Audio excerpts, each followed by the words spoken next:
I think the transition is very straightforward. Right? We've gone from upliftment to now empowerment.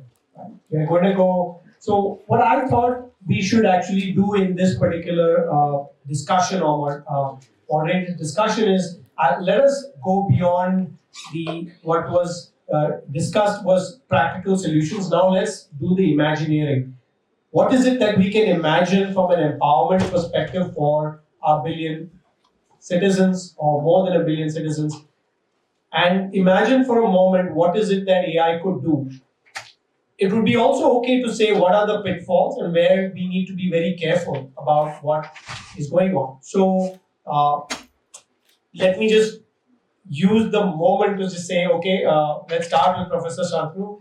Please, give us your quick spiel on where do you see the most impactful, empowering perspective for AI for India. Thank you, and let me first thank the organizers for inviting me to this panel because it's a very exciting topic to talk about. I think fundamentally we need to look at AI for India or AI in India in a different way compared to the way the world or the US and the developed world has projected. Because I think still we have to accept the fact that the key resource in the country is human power, human being. And therefore, we should not talk about replacing human being by the AI, which is actually being looked at as an option. It's a question is, how do I design a whole functional loop where human being plays a critical role? And particularly important is when we look at the state of the art of AI with your hallucinations, your wrong projections, which can have the potential of creating dangerous scenarios, human being in the loop can actually be a better suggestive structure. So I think it's important, if we want to explore and exploit 1 billion population, we need to have a control loop of AI where human has a role to play. And when the human has a role to play in the Indian context, I think, which also government is looking at in a big way, is actually to move from a written or a textual AI to more of a conversational AI. I think lots of people across, in fact, in the previous panel also it has been discussed about that there are different languages and different way people speak. The whole dialects are different. The question is the emotion which gets expressed by the human being in the communications, which is a human-to-human communication, which is typically different from a computer-to-computer or AI-to-AI communication. Emotion has a role to play.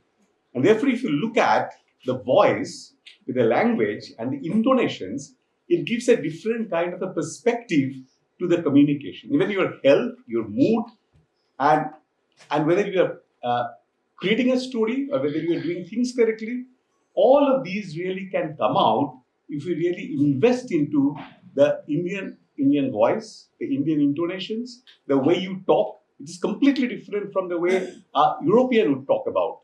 So I think these are the problems in the Indian context, what we need to look at. The another problem is related to medical. I think because healthcare is something we should reach to everyone.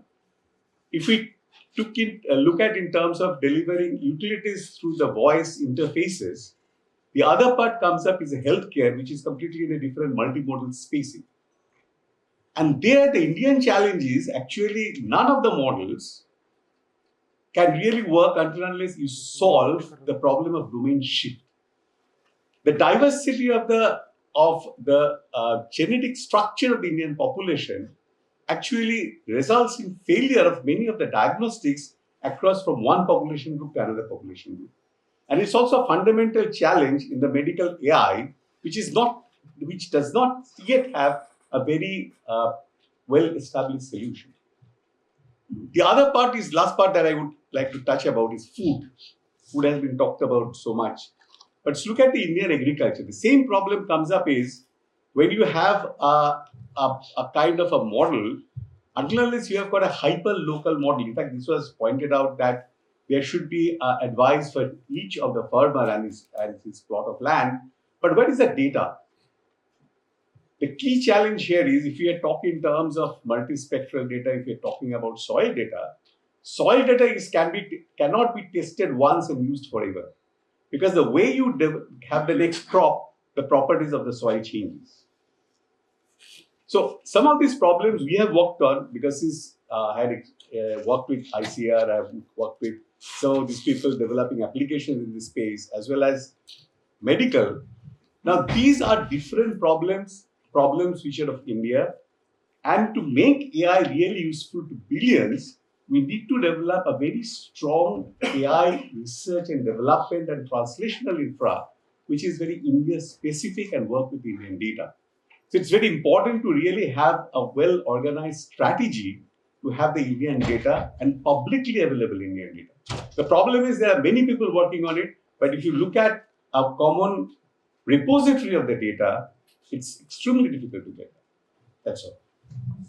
Thank you very much. And I think the last statement that you mentioned is pretty much the purpose behind AI4India and why we are as a group coming together. Yeah, exactly. Yeah. So, Professor Singla, I think if you can give your spiel on what empowering a billion Indians would be. Thanks. Yeah, so I want to thank for inviting me here.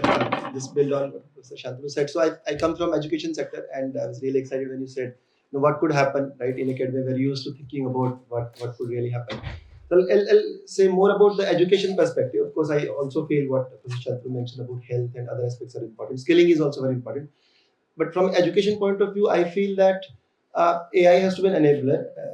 There is a lot of stuff which is interdisciplinary, and today I strongly feel that the traditional boundaries that you have done certain thing, then you can't do this should go away, right? I really see, and that's happening at least in IT Delhi at School of AI, that people have done, let's say, metal science or mechanical or even non-engineering. They want to do AI, they want to study AI, they should be able to do AI. So that is one. Other, I feel what is important in this space is demystification, right? I was part of some faculty development program, and there is a lot of confusion even today, especially from non-practitioners, right? What is AI? What can it do and what it cannot do, right? I personally don't believe in any kind of policing or very minimal policing, but what we can do is really orient our students at all levels as to what is possible with AI, issues with hallucination, at the same time, the pros and cons of using AI. That is second.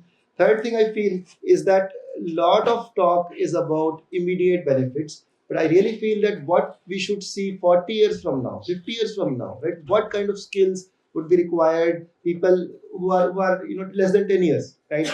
What kind of jobs they will be doing? How they will transform? And can we really align our courses not just for immediate, but really thinking about this long-term strategy? That is the third one. Fourth, I think that was mentioned in Uplift, and also building systems which are robust, more reliable. I think that's very, very important, so that there is trust which is built in there. I want to mention briefly about school education. Diversity, as all of us realize, is very, very important. So again, imagining, right, can a school child in Jharkhand from a tribal region, can they really understand things in their own language, which is adapted to their personal environment? In fact, we had some discussion on building such systems at IT Delhi, and we call them different learning environments. Could there be learning environments which are maybe as small as 1,000 people, 10,000 people? That would be my sort of imagination. And there is also a human in the loop that was mentioned. That can we think of AI where the teacher is in the loop, right? So we think of it not just student AI interaction, not just teacher AI interaction, but teacher student AI interaction in the class, where the AI could really help teacher dynamically understand what is the right way to teach, maybe help with pedagogical concepts. I think these are first few thoughts. I have few things more, but maybe I'll come back to that maybe once other speakers take their time. Thanks. Thank you.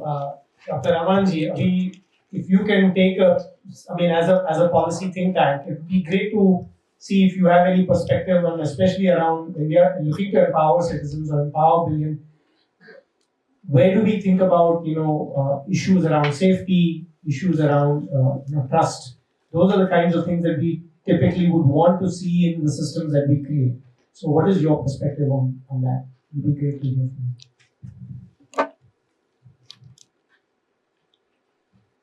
जैसा कि जय जी ने starting में बताया कि how we are imagining about the AI and how it is going to affect next 10 to 15 years. मुझे लगता है कि जब तक एआई कुछ रियल टाइम में उसके जो इम्पैक्ट हैं या जो उसके इफेक्ट हैं हमें दिखाई नहीं पड़ेंगे, तब तक लोग का जो ट्रस्ट है या लोगों की जो रिलायबिलिटी है सिस्टम पर उतनी नहीं होगी। अगर गवर्नेंस से हम स्टार्ट करें, गवर्नेंस के रूप में समझने की कोशिश करें, तो बहुत सारी जो हमारे अर्बन इश्यूज हैं हम उसको एआई के थ्रू कैसे एड्रेस कर सकते हैं। कुछ प्रयास चल रहे हैं, बट मुझे लगता है कि जितने प्रयास और होने चाहिए क्या उतने हो रहे हैं क्या।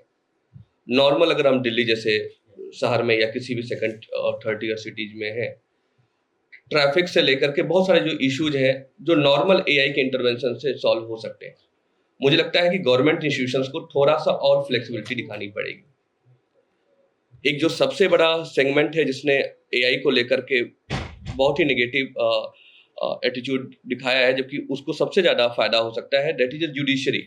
बहुत सारे जो सिविक मैटर हैं जो लैक्स में है और जिसकी वजह से जुडिशरी ओवरबर्डन है, वो एआई के थ्रू बहुत आराम से एड्रेस हो सकते हैं, but we are not talking about that part.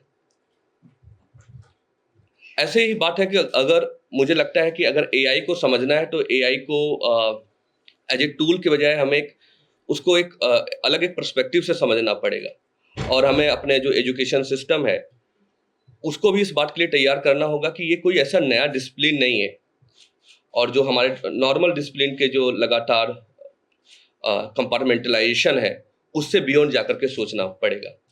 अभी भी जो हम करिकुलम बना रहे हैं तो हम ये सोच रहे हैं कि साइंस वाले एआई को किस तरह से पढ़ेंगे, आर्ट वाले एआई को किस प्रकार पढ़ेंगे। अगर हम इस बात का डिस्कशन इस समय भी ऐसा कर रहे हैं तो हमें थोड़ा सा एज ए सोसाइटी अपने आप को और आगे जाकर सोचना पड़ेगा।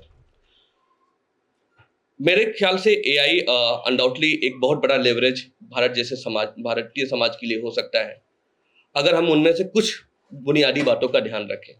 उनमें से बुनियादी बातें ये हैं कि अगर हम ये सोच रहे हैं कि एज ए एआई को एज ए स्किल के रूप में हम कैसे समाज के अंतिम भाग तक पहुंचाएंगे, बजाय हम इसको कोई बहुत बड़ा टूल या जो कुछ ही लोग जिसके बारे में बात कर सकते हैं उसके बजाय, मतलब उस दृष्टि से हमें बाहर निकलना पड़ेगा।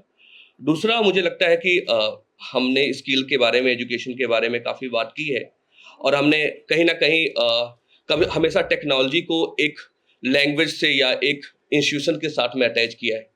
अगर हमें कुछ करना है और हमें लगता है कि एआई को हमें भारतीय समाज में या जो हमारे बिलियन इंडियन है उनके तक पहुंचाना है, तो उस अटैचमेंट को हमें डिमिस्टिफाई करना पड़ेगा। हमें बताना पड़ेगा कि एआई गांव का एक सीधा सरल व्यक्ति भी उपयोग में ला सकता है और उसके थ्रू अपने आसपास प्रयोग में कर सकता है।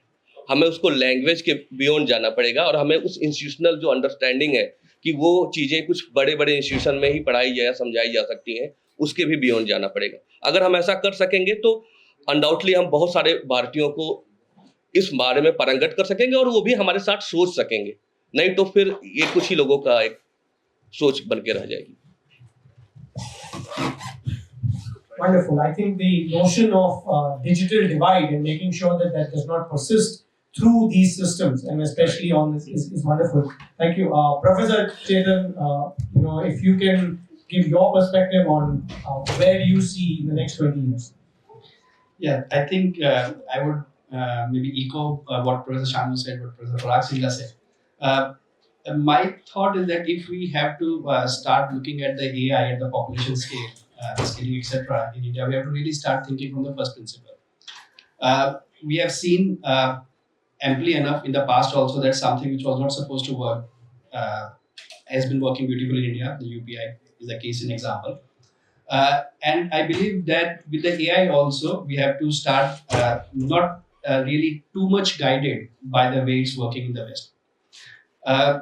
So I'll just give a statistics in support of what actually Dr. Santanu said, and I'll just add on to that. So in the context of the healthcare, all of us or many of us would have seen the statistics where that we want an AI into the healthcare system because there's a lack of doctors, and the AI can potentially automate and mitigate that aspect. So I just put a number. So we have about 20,000 radiologists in India. That comes out to about 1 per lakh. And the WHO recommended rate is about 110,000. So we are about 10x less. So if you just take a simple example, then you will say that, okay, yeah, the radiologist is less, so I want an AI. into that, or some way to automate that solution. What we do not talk about in this context is that we have what 1 to 1200 MBBS doctors. The WHO recommended rate is 1 to 1000. So we are not too bad. And if we consider the Ayush and the other category also into as a doctor, then we have about 1 to 800. So we're actually doing better than the WHO recommended rate.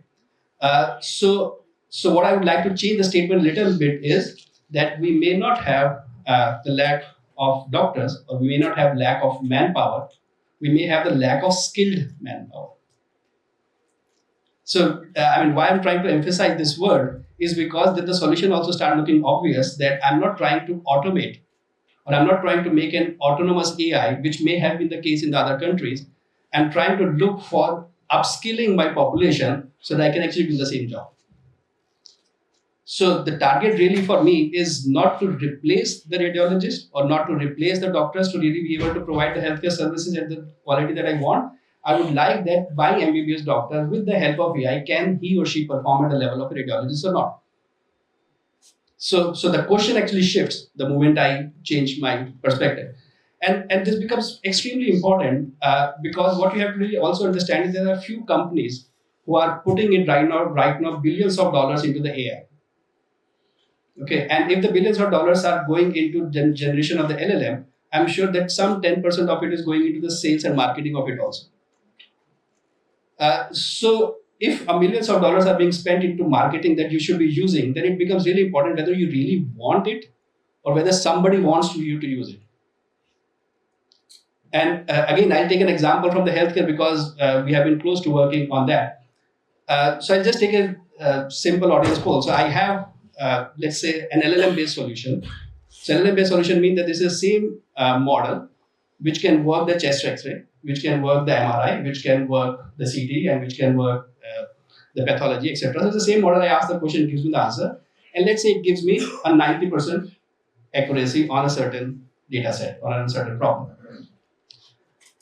When do my user does not know that I'm uploading a chest X-ray or MRI? So all of us, when we are asking this question, we very well know whether I'm uploading a chest X-ray or whether I'm uploading an MRI. So why do I want a single model which should be able to do chest X-ray and MRI both? Why don't I want one model which can do only chest X-ray and the other model which can do only CT or an MRI? Two different models for different things. Why I'm saying that is because the moment you decouple this, that I don't want one model, that's not even my use case, then I should be able to put problem-specific constraints, because now I know that I'm going to get only chest X-ray, so I should optimize my solution for that. I'll get 2% better solution. Because I start from the same one, I'm specializing it, I make it 2% better. Now, when in a healthcare setting, you would ask me that, okay, you have an 80% solution which is economical. You have an 85% which is slightly less economical, but I won't use it. So the answer in most of the setting in the healthcare and the other will be very obvious that I want a best accuracy model, even if it's slightly more costly or even if it's slightly difficult to scale. So the moment I say that from the use case perspective, I don't need one LLM. Now, who wants an LLM?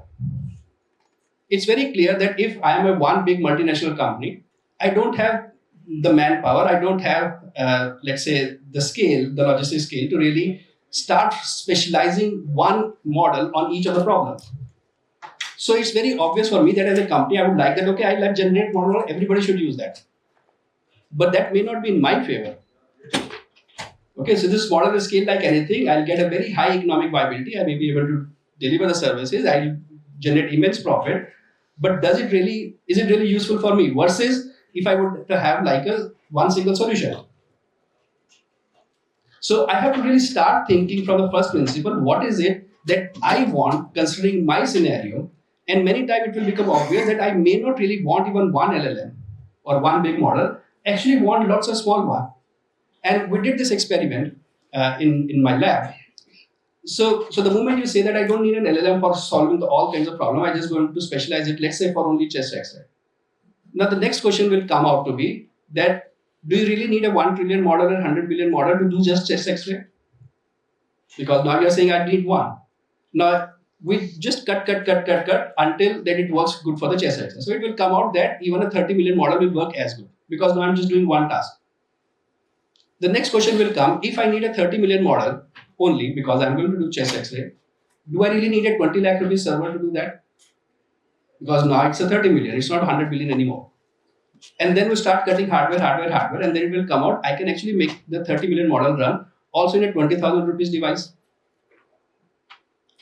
So the moment we start questioning these stuff and try to ground it in my realities, the solution that will come out to be very different. The solution for me are likely to be specialized agent working in an IoT kind of a device, which are 5,000, 10,000 rupees, and I can put it in every PHC. So I think that's what maybe we need to start questioning ourselves into that. Wonderful. I think the notion of empowerment is to also identify the requirement and cater to that particular requirement, then take the generic solution.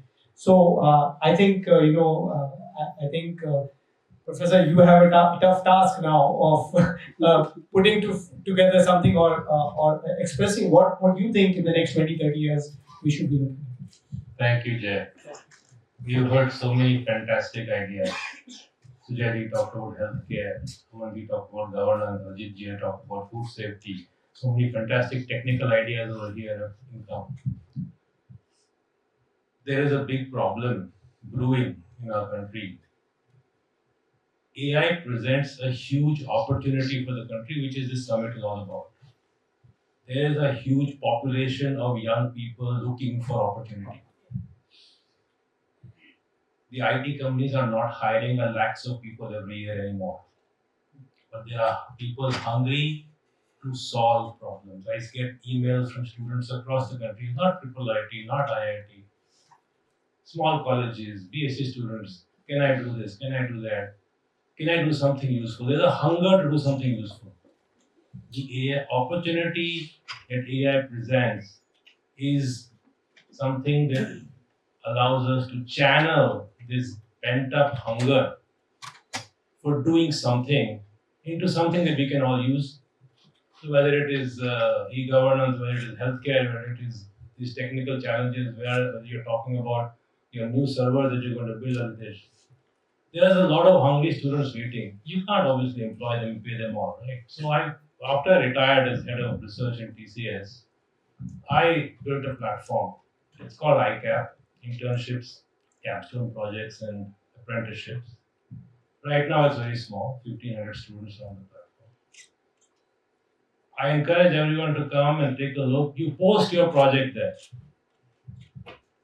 Let 100 people apply and do it. You don't have to pay. They will come and do it because they are hungry. How does it work? You put up the project, you put up whatever you want. Maybe some other professor will come in and put up a little bit of other learning material for them.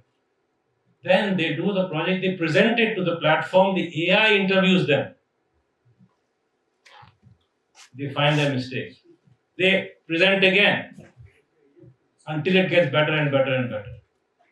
Then they say, okay, I think it's good. That recording, they can make that link go on their CV. Their entire ICAP profile can be linked and put on their CV. So it gives them a chance to do something useful. You can see those projects, others can see those projects. Some of them may be useful. Some of them, it may help them get hired. The number of ideas in this population that we have of young people is huge. They will imagine more ideas than any of us can think of how to apply AI. Because they are seeing things on the ground. And I'm pretty sure that we'll get a lot out of this. Now, the other side. For learning. I teach students. They do a project in the course. Half of them do it well. Half of them forget about it. Because anyway, it's a piece of junk after they do the project. It's a dustbin, right? So what I do is I put it on the platform. They record on this platform their project. If it's good, they have the option to say, all right, I want it to be made public, part of my profile. So even their course project is something that they can advertise. There are universities who want projects for their students. They want those projects to be done in a manner that this will help the students get employed, get jobs. You are the people in the room, the startups, the government, the professors who can put up projects all over for students all over the country. They can do it, and you may be 10% of them you will see. You may look at them, but they will do the project. They will use their project and the AI's interview and assessment of their work to make their profile better marketed. And that's what I have to say. And I think empowering the young people, the 20s, people in their 20s, is the challenge that we have today. And AI is an opportunity, but we need to put it together. So you can Google the platform, take a look. I encourage any of you to come over. At the moment, I'm funding it all myself. Please help. No, I think the notion of decentralizing, the idea of even identifying the problem, as opposed to 5 or 6 people here saying this is what the problem is fantastic, and it's great. I think you've raised an important point that I would want to ask a question of all of you now on the last round is, if you were to tell students, right, you've already said what you're telling the students, put it on the platform, making sure it's public. What would you tell students in your class or in any environment? What should they be doing to improve or empower entire citizens? Because obviously all of you are from elite institutions. How would you now ask them to empower the rest of the citizens? I think Professor Chetan, you can go first. So we go reverse now. So I think we are together as a community, as a society, we are going through a big change, big churn. I think Gautam already mentioned that to some extent. And what will survive in the next 10 years, next 20 years is very hard to say at this moment. But I think if I were to say something to my student, the things which is going to be extremely important in this case is the innovation part of it. So anything that we were perhaps thinking that after a couple of months of training and I can just keep on repeating that kind of a task, those kind of jobs are unlikely to survive. And the jobs which are still, let's say, the safer in that perspective or from the skilling perspective is something where we are innovating continuously. So in that case, learning how to learn will become extremely important for the next generation. And when I say that for the next generation, I'm not only talking about the 20-something, like the college or the university student, I'm also talking about the high school student or the students who are in class 8 or class 7. So many of the things that we are teaching them at this moment, how much of that will be relevant, let us say 10 years from now, 20 years from now, as Parag was saying, 40 years from now, when they actually come to the employment, it's a difficult question at this moment, and we have to really be up for it. तो मुझे लगता है कि जैसा कि last round में discussion में निकल के आया, बेसिक प्रॉब्लम आइडेंटिफिकेशन बहुत ही ज़रूरी चीज़ है. कोई भी जो सोल्यूशन आएगा वो लोकल लेवल के प्रॉब्लम को समझना और उसकी सिस्टमेटिक रूट उसका कहाँ पर है, उसको हम कैसे एड्रेस कर सकते हैं, वो स्किल आना ज़रूरी है. क्योंकि अगर प्रॉब्लम आइडेंटिफिकेशन अभी से नहीं है तो चाहे वो 5 ईयर 10 ईयर में भी अगर आप उसको एड्रेस करने जाओगे तो कुछ ना कुछ प्रॉब्लम आएगी.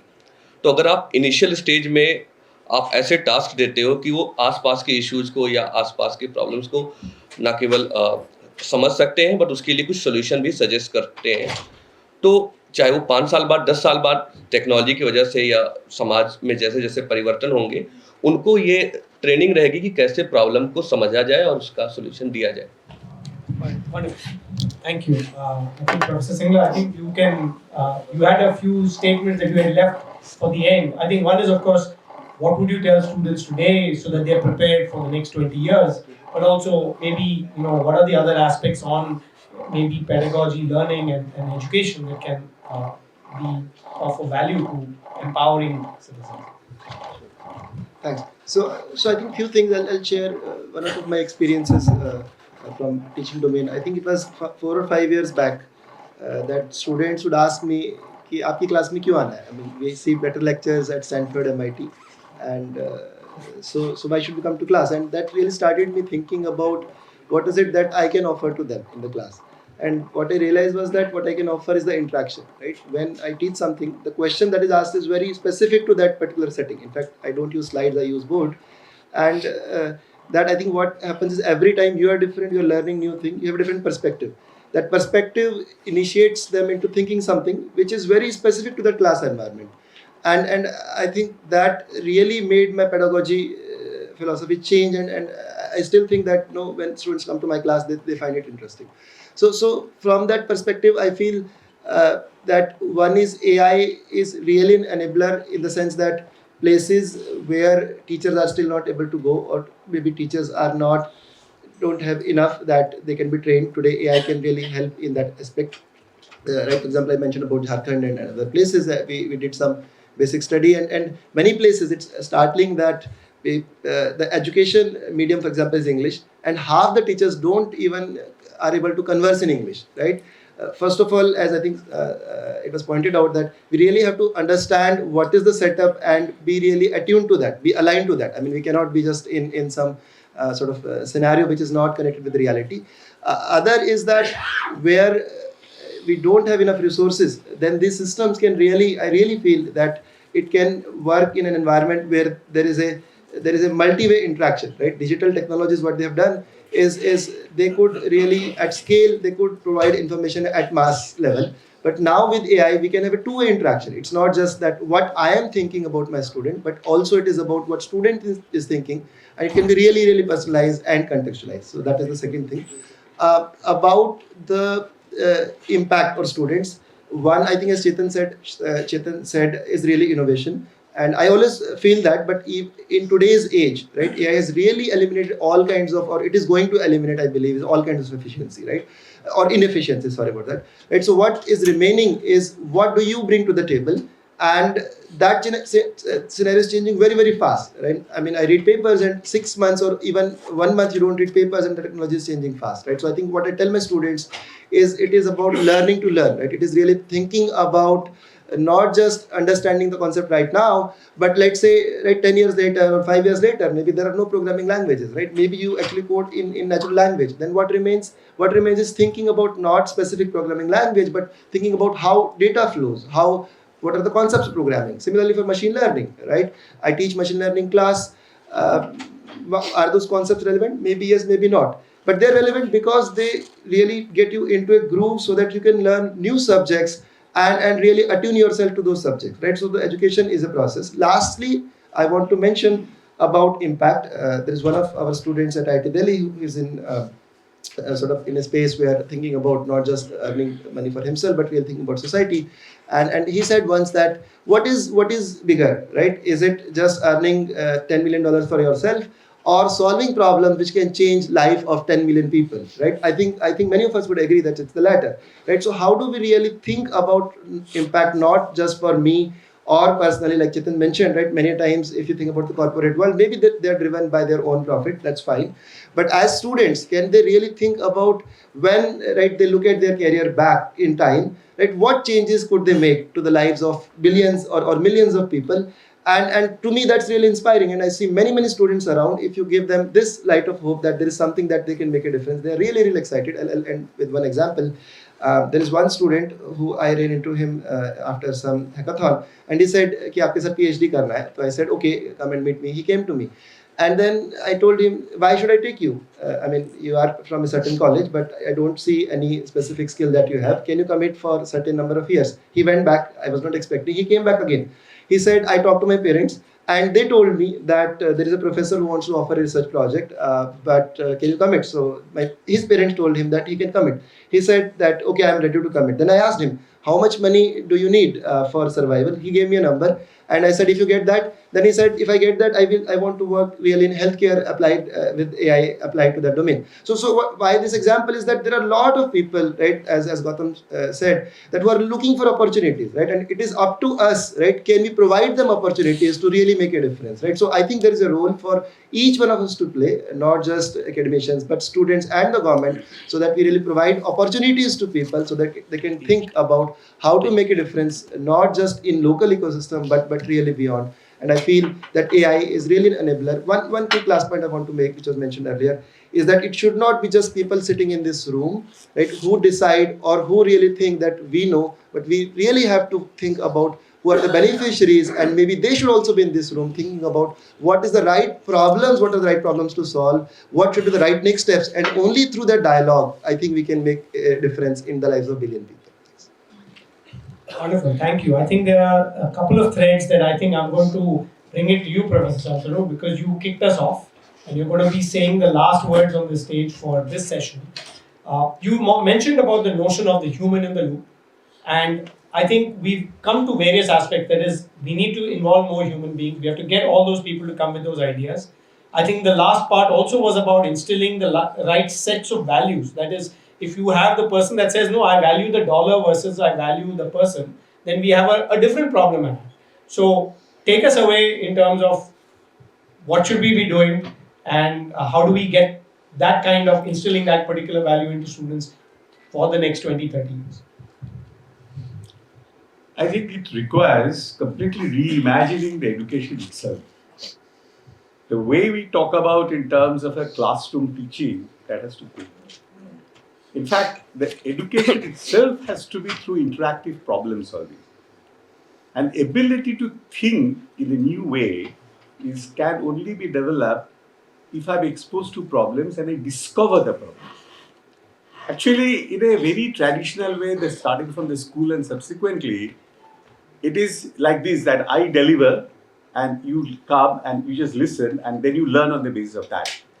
But as Parag was very correctly pointing out, the whole educational experience has to be interactive. At every point of time, after so many years of teaching in the classrooms, every time when I have taught a course, I have learned a new thing from a question of a student. I think those questions should be encouraged. They should be actually looking at the problems. They should discover the problems. We give problems to them to solve. But I've also tried experiments asking them to come up with problems, suggest problems, and then that can be distributed among them to solve and they can move forward. See, this spirit of innovation, it is not just a learning. I think things will change. We have to come to a fact that the cycle of change will become shorter and shorter. So what I'm teaching in the class today may not remain relevant even when he's graduating 2 years down the line.